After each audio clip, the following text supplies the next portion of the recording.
Kan Pak Rudi mungkin.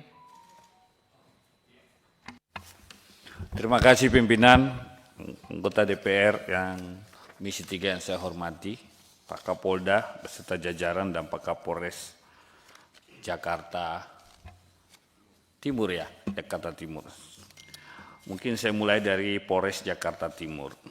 Ini kasus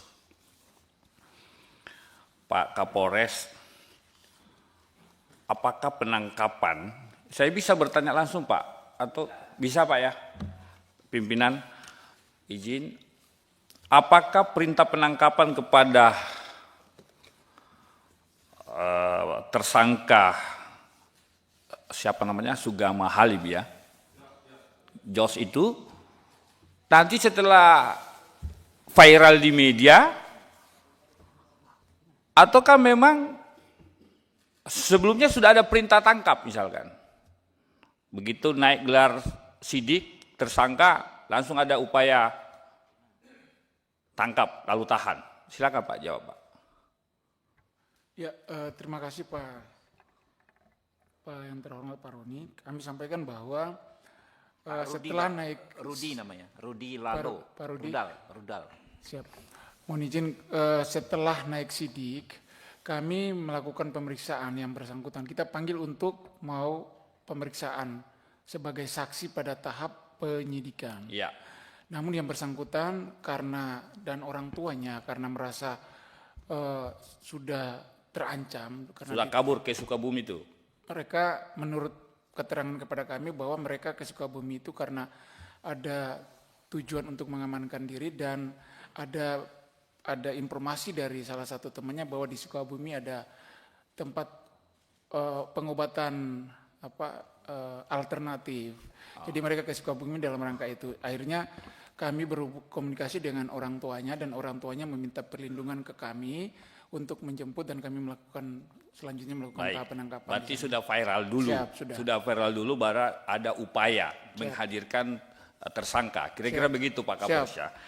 Pak Kapolres yang saya hormati, ini kita ditonton oleh masyarakat Indonesia saya kira, dan ini juga kami tujukan kepada seluruh jajaran anggota Polri bahwa kalau kemudian laporan masyarakat, yang mungkin masyarakat ini dari kaum marginal, ini kita prihatin pimpinan.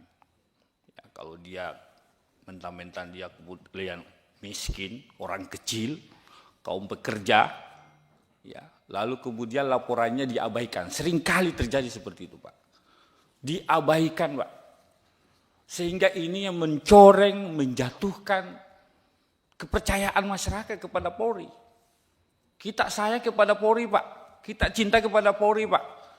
Tetapi kalau ada perilaku oknum-oknum seperti ini, yang mengabaikan laporan-laporan polisi, yang kebetulan pelapornya hanya pekerja biasa, ini yang sungguh-sungguh memprihatinkan bagi kita, insan hukum Pak.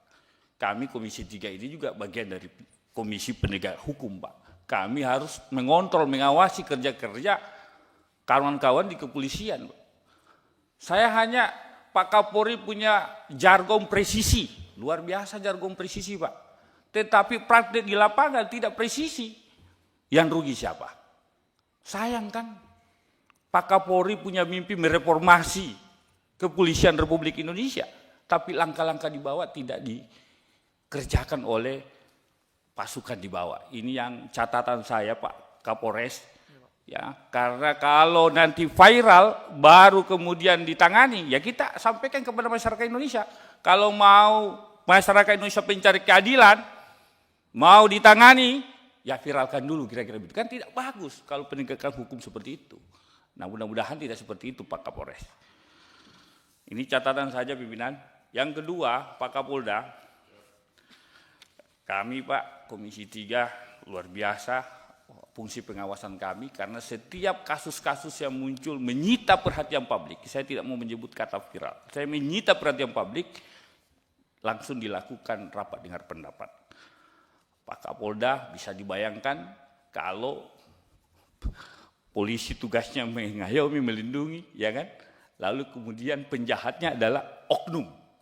Saya hormat, respect, kemudian ada langkah cepat kemudian langkah tegas memberhentikan lalu kita proses ke peradilan. Tetapi pimpinan mohon izin, mohon kiranya mungkin rapat dengar pendapat berikutnya setelah masa reses, mungkin kita perlu mengusulkan kita undang Irwasum atau Itwasum, undang Kabid Propam, karena ini kejadian banyak terjadi di seluruh Indonesia. Kita undang kalau perlu Irwasdanya Pak, bagaimana mekanisme pengawasan internal. Saya dengar ini kan Irwasum baru nih Pak, pejabat baru. Kita mau dengar konsep gagasannya bagaimana pengawasan internal di kepolisian. Supaya tidak ada lagi rapat-rapat dengar pendapat seperti ini Pak. Karena ini semata-mata kita mau kepercayaan publik terhadap institusi polisi itu terjaga Pak. Anda bisa bayangkan kalau masyarakat tidak percaya polisi, di mana lagi kita mencari tempat mencari keadilan. Nah inilah harapan kita. Kira-kira itu pimpinan, saran masukan saya. Terima kasih. Assalamualaikum warahmatullahi wabarakatuh. Satu lagi bisa Pak Stephen Segel? Stephen Segel Van Manado. Martin Tumbelaka.